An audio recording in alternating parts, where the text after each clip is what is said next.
Здравейте! Добре дошли на страницата на проекта eActive. Нека ви насочим как да използвате този електронен инструмент.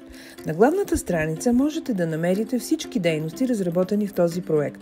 В горната част на страницата има лента за навигация към основните страници – начало, често задавани въпроси и контакти, както и падащо меню за избор на предпочитания от вас език. Страницата се състои от два раздела, всеки от които насочва потребителите към двата вида дейности, включени в електронния инструмент – присъствени и онлайн дейности. Да преминем към присъствените дейности.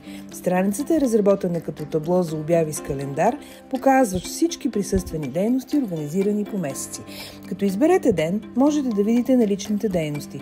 Можете също така да филтрирате всички дейности по категория, стимулиращи мисленето, физически и социални. Всяка дейност предоставя важна информация от дясната страна на страницата, включително дата, час, местоположение, категория и органайзер. Отляво има описание на дейността така, че да можете да прецените дали ви интересува, заедно с опцията да я добавите към личния си календар. Да преминем към онлайн дейностите. На страницата ще видите списък с всички онлайн дейности, които можете да разгледате и да изберете според категорията им.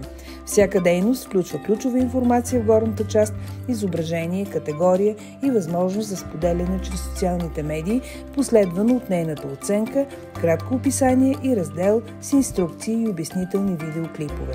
В края на всяка дейност можете да дадете своята оценка с от 1 до 5 звезди, за да уведомите другите потребители дали ви е харесала. И накрая, ако имате някакви въпроси относно електронния инструмент, ви предлагаме да погледнете нашата страница с често задавани въпроси, за да видите дали въпросът ви вече е получил отговор. За да видите отговора, просто кликнете върху въпроса, който ви интересува. Ако имате други въпроси или колебания, винаги можете да се свържете с нас чрез контактната форма. За да изпратите успешно съобщение, трябва да попълните всички полета, да поставите отметка и да кликнете върху бутона "Изпрати". Благодаря ви, че разгледахте нашата електронна платформа. Надяваме се да харесате всички дейности.